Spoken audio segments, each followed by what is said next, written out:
Senior सहाफ़ी और column निगार हामिद मीर बताते हैं कि पाकिस्तान की सियासी तारीख और अपनी क़यादत की चालाकियों से बेखबर तहरीक इंसाफ के सोशल मीडिया कमांडोज को ये मालूम नहीं कि पिछले दिनों इनकी पार्टी के एक सीनियर रहनुमा ने मौलाना फजलुर रहमान से राब्ता कायम किया और जमहूरियत के तहफ़्फ़ुज़ के लिए मुश्तरका महाज बनाने की तजवीज़ दी। मौलाना साहब ने राब्ताकारों को सिखों के कुछ लतीफ़े सुनाकर फारिग कर दिया। एक नहीं 3 मुख्तलिफ साहिबान ऐसे हैं जिन्होंने तहरीक इंसाफ और PDM में मसालहत के लिए मौलाना फजलुर रहमान से राब्ता किया, लेकिन मौलाना पकड़ाई नहीं दिए। अपने एक कॉलम में हामिद मीर कहते हैं कि इमरान खान के दौरे हुकूमत में फौजी अदालतों में सिविलियंस का ट्रायल जारी रहा। अब शहबाज शरीफ के दौर में भी फौजी अदालतें बन गई हैं और इमरान के हामी ये तासुर दे रहे हैं कि पहली दफा फौजी अदालतों में सिविलियंस का ट्रायल होने लगा है। इमरान खान के हामियों का कमाल यह है कि आजकल वो पाकिस्तान में अपने अलावा किसी दूसरे को मजलूम नहीं समझते। अगर मैं कहीं ये लिख दूं कि 14 साल से लापता डॉक्टर दीन मोहम्मद बलोच को बाजियाब किया जाए तो तहरीक इंसाफ वाले गुस्से में आ जाते हैं और कहते हैं कि डॉक्टर दीन मोहम्मद बलोच तो दहशतगर्द था, उसको छोड़ दो, हमारे गिरफ्तार साथियों की बात करो। सियासी जमातों में हर मौजू पर डायलॉग होने चाहिए, लेकिन तहरीक इंसाफ की क़यादत को अपने रवैये में तब्दीली लाने की जरूरत है। सबसे पहले तो ये तासुर देना बंद करें कि जो गिरफ्तारियां, मुकदमे और पाबंदियां आज हैं वो पहले कभी किसी पर नहीं थी। अगर आज तहरीक इंसाफ पर झूठे मुकदमे कायम हैं तो इन्हें तस्लीम करना होगा कि जब वो हुकूमत में थे तो उन्होंने भी मुखालिफिन पर झूठे मुकदमे बनाए। इन्हें तस्लीम करना होगा कि अगर आज फौजी अदालतें बनाई गई हैं तो माजी में भी यही काम उन्होंने भी किया, और तहरीक इंसाफ को यह भी मानना होगा कि एक काम जो पहले कभी नहीं हुआ था लेकिन वो काम सिर्फ उन्होंने किया। पहली दफा एक सियासी जमात ने GHQ समेत दीगर फौजी तंसीबात पर हमले का मंसूबा बनाया, पकड़े भी गए और मानते भी नहीं। हामिद मीर माजी की तफसीलात बताते हुए लिखते हैं कि ये पहली दफा तो नहीं हुआ। फौज के हाजिर सर्विस अफसरान और इनकी बेगमात के खिलाफ कार्रवाइयों की तारीख बहुत पुरानी है।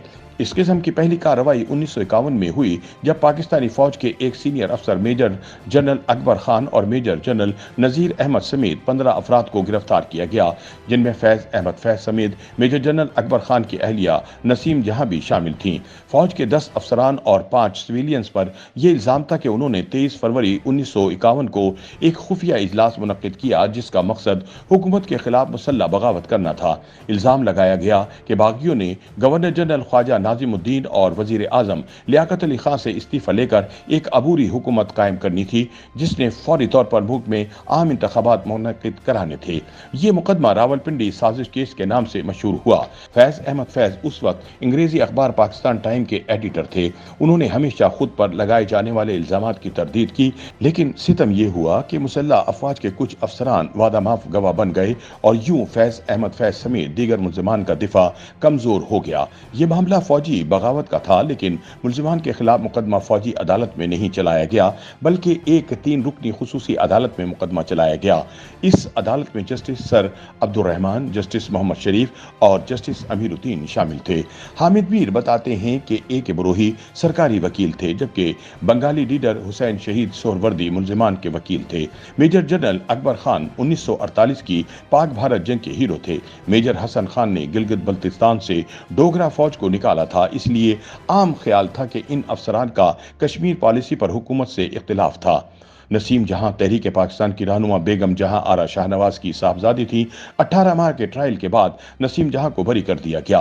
फैज अहमद फैज समेत दीगर सिविलियंस को 4 साल कैद और फौजी अफसरान को 12 साल कैद की सजा हुई। 1956 में हुसैन शहीद सोहरवर्दी वजीर आजम बने तो उन्होंने तमाम सजा याफ्तगान की रिहाई का हुक्म दे दिया। इन अफसरान को सजा दिलवाने में जनरल अयूब खान ने अहम किरदार अदा किया था, लेकिन बादशाह इन्हीं साहब ने गवर्नर जनरल सिकंदर मिर्जा की मिली भगत से पाकिस्तान में पहली कामयाब फौजी बगावत की और कुछ अरसे के बाद सिकंदर मिर्जा को भी फारिग कर दिया। हामिद मीर लिखते हैं कि जनरल अयूब खान के जबरो इस्तबदाद के खिलाफ आवाज बुलंद करने वाले लातादाद सियासतदान, सहाफ़ी और अदीब गिरफ्तार किए गए। इसी दौर में सिंध के मुमताज शायर शेख एयाज को गिरफ्तार करके साहिवाल जेल में कैद किया गया। शेख एयाज ने साहिवाल जेल की डायरी में लिखा कि एक दिन उनकी बेटी जरीना ने रोते हुए अपने बाप से कहा कि बाबा आप शायरी छोड़ क्यों नहीं देते ताकि आप बार बार गिरफ्तार ना हो। शेख एयाज ने अपनी बेटी को तसल्ली दी और कहा कि घबराओ नहीं, जनरल अयूब खान बहुत जल्द तबाह तबाह हो जाएगा। जनरल अयूब खान का दौर खत्म हुआ तो जनरल याहिया खान इख्तिदार में आ गया। याहिया खान के खिलाफ नज़में लिखने पर बहुत से शायर और अदीब गिरफ्तार हुए, जिनमें हबीब जालिब सर फहरिस्त थे। जालिब साहब 19 दफा गिरफ्तार हुए, 2 बार इन्हें उम्र कैद की सजा सुनाई गई। उन्होंने आधी जिंदगी जेलों में गुजार दी। जनरल जियाउल हक ने अभी मार्शल नहीं लगाया था कि अहमद फराज की एक नज़म पर वो गुस्से में आ गए। इन दिनों जुल्फ़िकार अली भुट्टो की हुकूमत अपोजिशन के जलसे जुलूसों के बाइस दबाव में थी। जनरल जियाउल हक ने अहमद फराज को गिरफ्तार किया और फौजी अदालत में मुकदमा चलाने के लिए कार्रवाई शुरू कर दी। अहमद फराज को अटक जेल भेज दिया गया, लेकिन इस दौरान भुट्टो ने जनरल जिया को अहमद फराज की रिहाई पर आमादा कर लिया। रिहाई के बाद अहमद फराज ने भुट्टो से कहा कि जनरल जिया पर एतमाद न करें और कुछ हफ्तों बाद जनरल जिया ने मार्शल लगा दिया। जिया दौर में सियासी कारकुनों और सहाफियों को सिर्फ जेलों में ही नहीं डाला गया, बल्कि फौजी अदालतों से इन्हें फांसियों और कोड़ों की सजाएं भी सुनाई गई। हामिद मीर बताते हैं कि जनरल परवेज मुशर्रफ के दौर में तो जजों को उनके घरों पर नजरबंद कर दिया गया। काबिल गौर नुक्ता यह है कि फौजी अदालतें सिर्फ फौजी आमरों के दौर में नहीं बनी, सियासी हुकूमतों के दौर में भी फौजी अदालतें बनाई गईं। यह सिलसिला जुल्फ़िकार अली भुट्टो के दौर हुकूमत में शुरू हुआ। मोहतरमा बेनज़ीर भुट्टो से 1990 में कहा गया कि कराची और हैदराबाद में फौजी अदालतें बनाई जाएं। उन्होंने इनकार किया तो इनकी हुकूमत बरतरफ हो गई। लिहाजा बाद में आने वाली हर सियासी हुकूमत ने फौजी अदालतें बनाई, बल्कि इस मकसद के लिए आइन में तरमीम भी कर दी गई। ये आइनी तरमीम एक मखसूस मुद्दत तक के लिए थी। जब ये मुद्दत खत्म हो गई तो इमरान खान के दौरे हुकूमत में फौजी अदालतों में सिविलियंस का ट्रायल जारी रहा। अब शहबाज शरीफ के दौर में भी फौजी अदालतें बन गई हैं और इमरान खान के हामी ये तासुर दे रहे हैं कि पहली दफा फौजी अदालतों में सिविलियंस का ट्रायल होने लगा है। YouTube पर गूगली न्यूज देखने के लिए youtube.com की सर्च बार में गूगली न्यूज टीवी टाइप करें। गूगली न्यूज के पेज पर सुर्ख रंग के सब्सक्रिप्शन वाले बटन पर क्लिक करना ना भूलिए। YouTube पेज पर अपलोड होने वाली वीडियोस से बाखबर रहने के लिए बेल आइकन पर क्लिक कीजिए। आपको हर नई वीडियो के बारे में नोटिफिकेशन मौसूल हो जाएगा।